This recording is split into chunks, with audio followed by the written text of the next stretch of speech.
Reconnect with the extraordinary human you already are. Catch every episode and connect with Erica at yourpivotalpoint.com. Do you want to better understand and embrace neurodiversity? I'm Dr. Lori Noto, with over 30 years of experience working with diverse and unique individuals. Through my consulting and purpose-driven life coaching, I focus on empowering individuals with disabilities. My passion is advocacy, providing the tools for neurodiverse individuals to thrive and feel included in classrooms, workplaces, and communities. Unlock the potential of possibility, power, and purpose. Connect with me today at notoholisticconsulting.com. We are all born with gifts that we are meant to use to improve the world. Join me, Vicki Todd, and Dr. Pat on Shine Delusion Shine, the radical art of dreaming beyond boundaries, each fourth Thursday at 11 a.m. Pacific on Transformation Talk Radio. Shine Delusion Shine is a springboard to believing, dreaming, and thinking beyond the ordinary, and a catalyst to living a more fulfilling, destiny-driven life. For more information, visit VickiWorldArt.com. Erica Gifford Mills has written the book that is about to change your life. If you yearn to branch out, to take a leap of faith, to love yourself and others fully, and to finally let go of whatever no longer serves you, then Erica's book, The Rooted Life, Live, Love, Let Go, is for you. Readers will learn about how their values affect every aspect of their lives, why self-care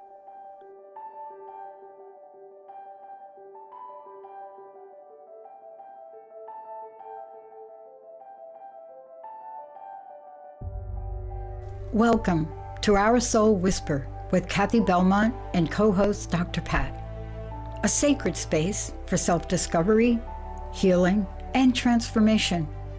At the heart of Our Soul Whisper is the sacred truth. When we pause and listen inward, the soul always speaks. This show offers a safe, empowering space where those whispers are heard, honored, and lovingly guided into full expression. Each episode invites you to be curious about yourself and the reality you're in, while gently reminding you that you are exactly where you need to be. Let today's message settle in your heart. Maybe even journal about it. And if something resonates, peace, clarity, or insight, pass it along to someone whose soul might be calling for the same. Keep listening inward. Your soul knows the way. Our Soul Whisper starts now. Hey everybody, welcome. I'm Dr. Pat and I get to take this beautiful journey. And I was just talking with both Emily and Kathy before the show. And I commented on this episode and I want to tell you all what it is. Here it is. My life is good. So why does something feel missing? Why is that? Kathy is the host of Our Soul Whisper Holistic Coaching and Integration. She is also the owner and a premier coach in this arena. So today, when Kathy Belmont takes a conversation like this on, I listen. This episode, we're going to look at what the dissatisfaction is. And there's no judgment. I want to say this, Kathy, up front to everybody today. We don't have judgment. And here's what I mean. My woes may not be yours. Kathy woes may not be mine. But if it's a woe, it's a woe. And I'm not talking about the horse you're riding. Or maybe we are, Kathy, right? That's right. Well, we're in that year. But this is a great topic. Yeah. You know, and I go through my gratitude and then I turn around and I get a certified letter that scares me to the death. So where am I going to put my energy? Yeah. Well, hello, everyone. And I'm really excited to get into this conversation. And before I answer that, I was looking at, this push-pull between gratitude and then wanting more. And, as we get into this episode, I think we'll find it feels like a push-pull.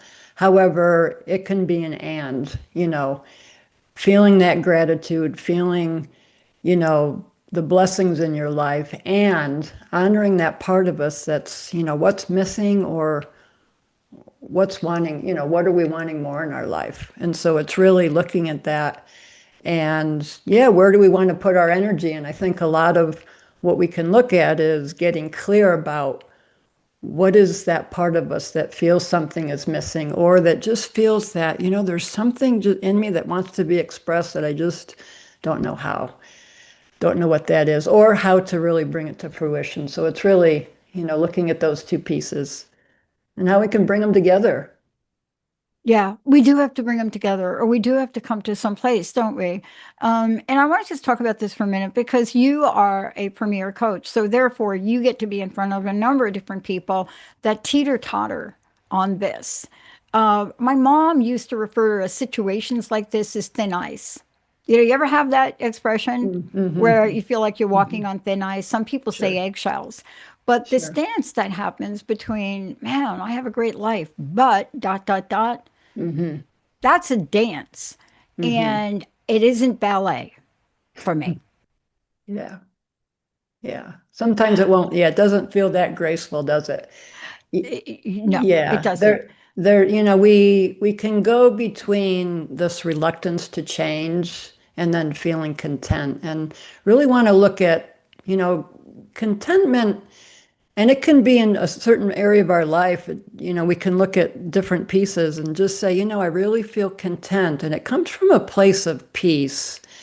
And then when we look at maybe complacency or this reluctance to change, there's a little bit of angst in there. There's a little, coming from maybe an agitation or an uncomfortableness. And a lot of this can come from, past beliefs, maybe how we grew up. Just be happy with what you have. Just be happy with where things are. And a lot of times we can feel like wanting more is just selfish. We have everything that we want, and it's always easy. And I know in my case, a lot of times it's easy to stay in that comfortable place. I know it. It's familiar, and yet there's a bigger part of me that keeps on that.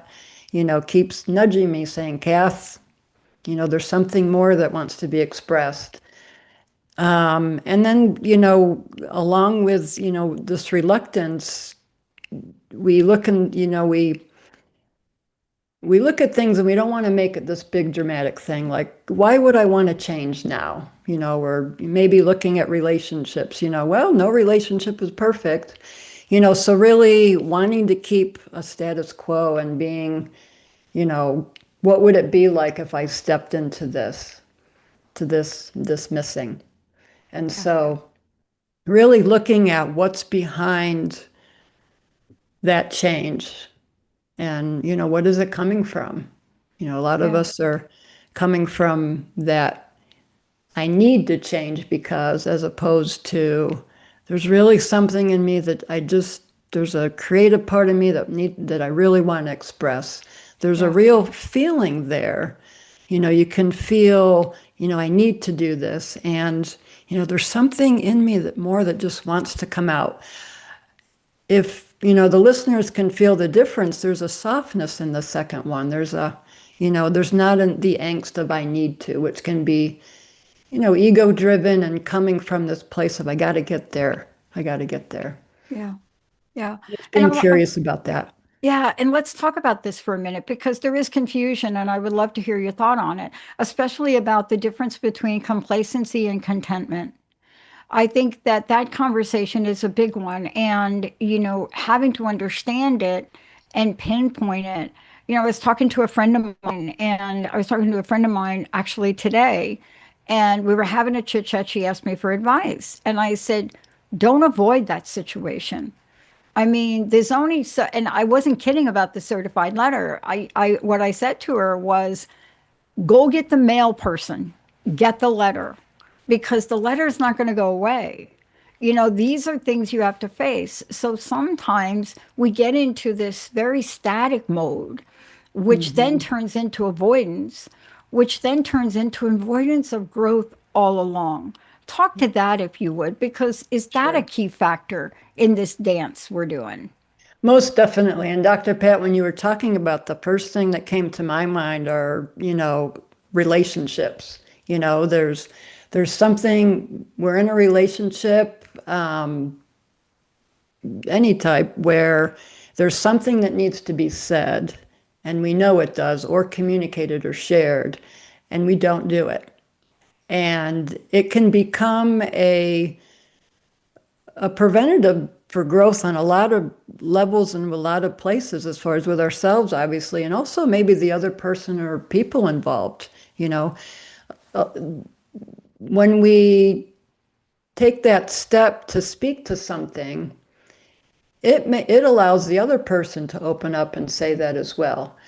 But I know there have been in times in my life with family members specifically where I didn't say something and it just became this big thing. And I was like, man, if I had just had the courage to say it before, I could have minimized, you know, the drama of it all. So it's looking at, it may seem comfortable. It may seem like, yeah, I think I can slide through on this one. However, life has a way of keeping us true. And, you know, we can listen or not. I think in my life, I've learned to listen because I know going the other way doesn't help me in the long run. Yeah. So it's really, you know, are we willing to listen to that? And short term, it can seem like seem okay, but in the end, we got to come back to ourselves. You know, when we come back home at the end of the day, we know probably would have been a good idea to say something or open up that conversation. Yeah. I love this. And then Kathy, the other part of this too is the guilt and shame we have around wanting more. And yet wanting more could be a solution. You know, it's kind of like my conversation with my friend. It was like, yeah, that could be the worst letter you have ever gotten in your life. And what can we do to take care of it? And part of it really is and she happens to be an entrepreneur. In her case, I'm like, what can we create? If you're going way out there on a limb about what you think something is that you haven't even gotten yet, but even in your worst case scenario, can you take in that you are a highly creative entrepreneurial person that has gone through many other challenges in life, and this is simply your next growth spurt? For sure. And Dr. Pat, what you're speaking to is, you know, how do I want to look at this situation? What perspective do I want to take on? And you led into a really great, you know, coaching moment of, you know, reminding yourself, where have I been successful in the past? Okay, we have this unknown in front of us, and we can take it in a lot of different ways. And we spoke of, where do we want to put our energy? Well, do we want to put our energy into, you know what? This is going to be an opportunity for me to learn from. It may be, it's going to be a gift in disguise. That's where I want to put my energy, you know, and really remembering, yes, how far we've come, you know, how far in that entrepreneur, you know, person and being, how they got there, and remembering the strength and the courage that it took to get there. And yeah, I can take this one on as well. Yeah. And I want to ask you a question about this. How do you feel about dissatisfaction? Let's talk about that, because most of the time when we're working with people, you and I, you know, there's some pain point that they've experienced, and that's why they're having a conversation with you, Kathy. And, you know, one of those things is some level of dissatisfaction. And I know you've heard this. I know you've experienced it in your life. So have I. And those moments of dissatisfaction, depending upon how we handle them, they could be enormous clues for a next big move, right? Exactly. You know, it could be a moment of, once we get clear about what that dissatisfaction is, a lot of the times it's just want to grow. You know, I think we don't have to limit our growth spurts to when we were 4 or 5 or 10 or 11. You know, it's a moment of, there's something in us, that soul part of us, that wants to be expressed. And, you know, a lot of times we think more is, you know, more money, more status, more this or that. And going back, you know, it can be an and conversation. A lot of what this uncovering is, well, what's underneath that want for money, status, or success? Maybe it's a feeling of freedom. Maybe it's that feeling of safety. And even with that, we can go underneath even more. What's underneath that feeling of safety for you? What is underneath that? And you can keep going and digging down to what is it really that you want? Yeah. And I've learned getting in touch with that feeling and really expressing that and allowing yourself to really tune in and feel into that. The money, status, success, that just becomes a byproduct of it. But if you get to that source and go as deep as one can go, that's where the gold is. That's where that awareness is. And really saying, what is it really that I'm longing for, and what is that more that I'm wanting? And it gives you that awareness. It gives you something to work with and say, okay, well, this is that perspective that I want to take, so.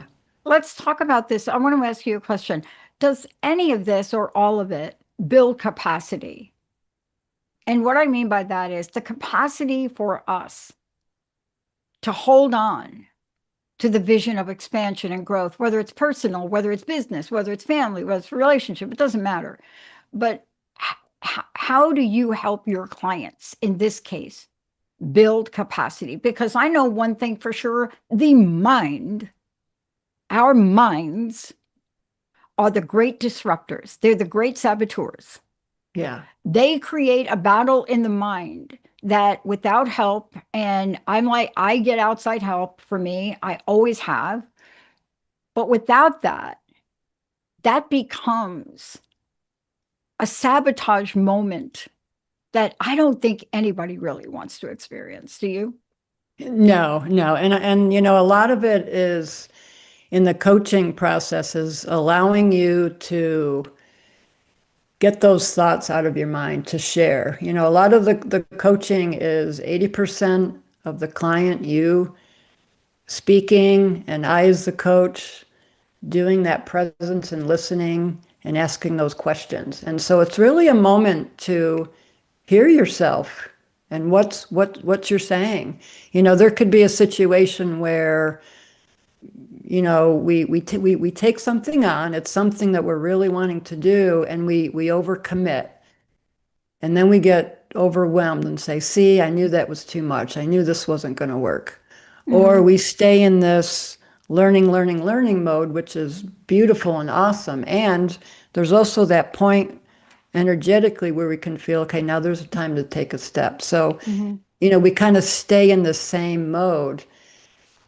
And so it's recognizing, what we're doing. Okay, yeah, you're wanting more. And, what do you think about, are you taking on too much? Or what is it that you really want to do here as opposed to what you think you need to do? And so coaching really supports that. Who would you be? Or what do you think would happen if you said no? Or who are you trying to be when you're taking all this on? And, who do you want to be when you say yes? Lots of different perspectives there. And that's for you to explore. Yeah. That's really for you. That's a coaching moment because, part of this, let's talk about this. And also I want to make sure people know, one, this is an area of expertise for you. This is the work you do with other people. But more importantly, this is not a journey road that one really has to take by themselves. I know for me, for a lot of years, I thought I did. That did not work out well for me. And it leads to so many things when you're huddling in the moments of dissatisfaction that turn into weeks, then years, then decades, right? And to the point where you can't even remember. So in your practice, can you talk a little bit about, one, first of all, what people need to know to work with you in coaching? But how do we, and you in particular, what is the way to integrate spirituality? Because I know for me that my lowest points in life have been the moments where I'm least connected. Yeah. I know it. So how do we, first of all, there are points in time where people say, I need help. How can you give them some information so they can get help from you? Yeah, go to my website, Arso Whisper, and it's all right there. And I offer, complimentary consultation calls, discovery calls about what it is, what your intention is, what you're looking for, and to really have an opportunity to take some one-on-one time and really explore what it is that you're looking for and how I can assist. And so bringing, integrating that spirituality and success in my practice, I've found it easier to bring that spirituality in because that's all part of it. And so for me, I'm so grateful and that's there. And when I was in the corporate world, there wasn't that much of a connection. And so for those that, that want to bring that spirituality into their space, there's ways of really bridging that into what you do. It's one really, and then just kind of taking a step back, really as we grow into ourselves, we can not only honor that, but allow it to serve others and allow it to give to others. We can speak up and say what's really there for us. And that gives people permission to do the same. They can say, wow, she said that, maybe I can do that too. Or starting that venture, or taking the step out of the box and saying, wow, look at what they did. I wonder, maybe I can take that tiny step too. So it really, you're not only empowering yourself, you're empowering others when you come from that true place, that authentic place within you that really wants to be expressed. Yeah.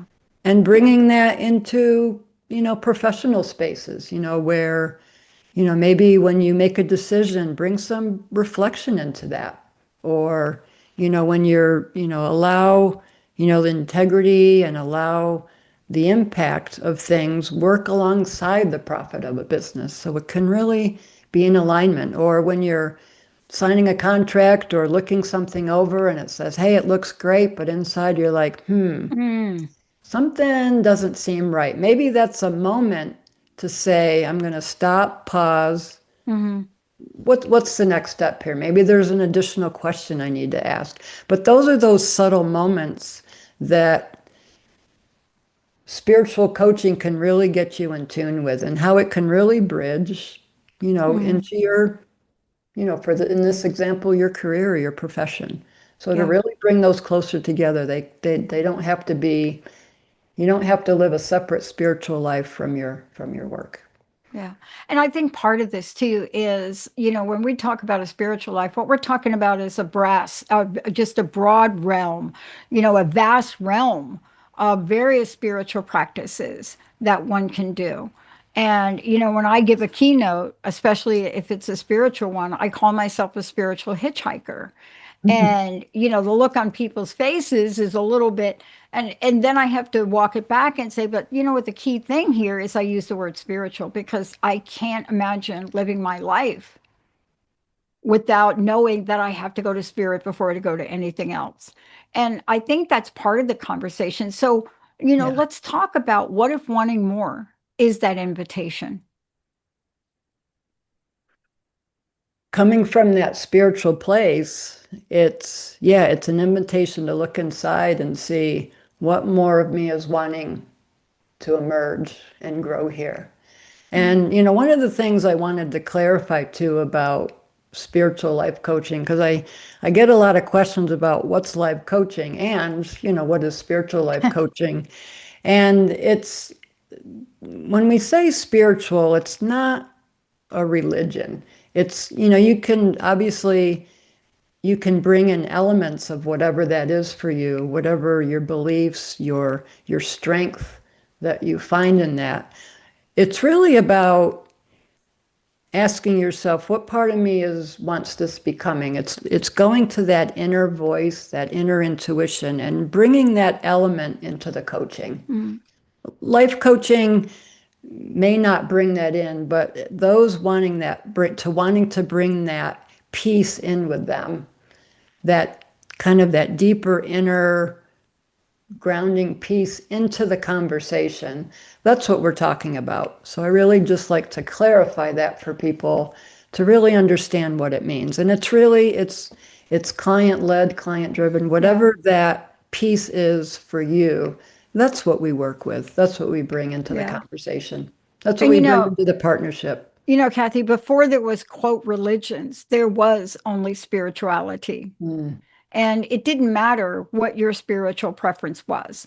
You know, you look back in time, you saw what the Egyptians worshipped. You saw what the Greeks worshipped. You go back to Jerusalem, and some people who call, you know, Jesus the greatest man that ever walked the earth, walked in a spiritual circle and energy. You know, that was his message of love. That was it. That was that connection. And so, you know, in the world we live in, can we tap into that antidote, that thing that literally erases all forms of fear, all forms of dissatisfaction? And that's my question for you, because when I hear you talk about it, you add that element to it that really transcends our day-to-day life. And that's so important, isn't it? Yeah, it is. And you know, as we've, in our past conversations, it's really the willingness to bring that into your life on a daily basis, and it's working that muscle. You know, we can make that decision about how to bring that in. And that's where the action part is. I think a lot of times we think action has to be these big, bold steps. And, you know, going back to when you were talking about Jesus, it's very simple. It was love. It was. You know, that simple. We can bring it back to that simplicity in our own lives. We don't have to make it complicated or dramatic. No. What is that moment of peace or groundedness that I can bring myself to right now? And it was the demonstrations of it. And I'm glad you brought that up. It wasn't just talking love, because yes, there was a lot of talk. It was the demonstration of it. It's like going out of your way into a Sumerian region, and first of all, having a conversation with a woman that's sitting there who doesn't have the best track record of good behavior, and saying, hello, I'm the Messiah. I mean, you see, that transcends judgment. It transcended culture. It transcended everything. Yeah. And that's so important in coaching. It really is. It's the beingness. It's the being.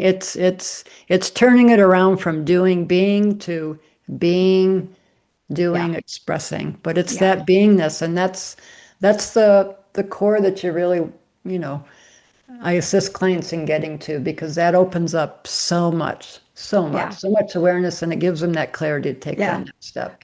Basically, what you're enacting is what Einstein said. And I'm paraphrasing it because he didn't exactly say it this way. But he basically said, hello, people, you cannot solve the problem at the level it was created. And, you know, I mean, many of us now know what he meant. Yeah. You know, the man that when he got baffled went and go to play violin. But this is what we're saying. Those tools that some of the people we revere now, these are the tools they used in life. That's why we talk about them, isn't it? Yes. Yes. Yeah. So, Kathy, what's the best way for people to get a hold of you?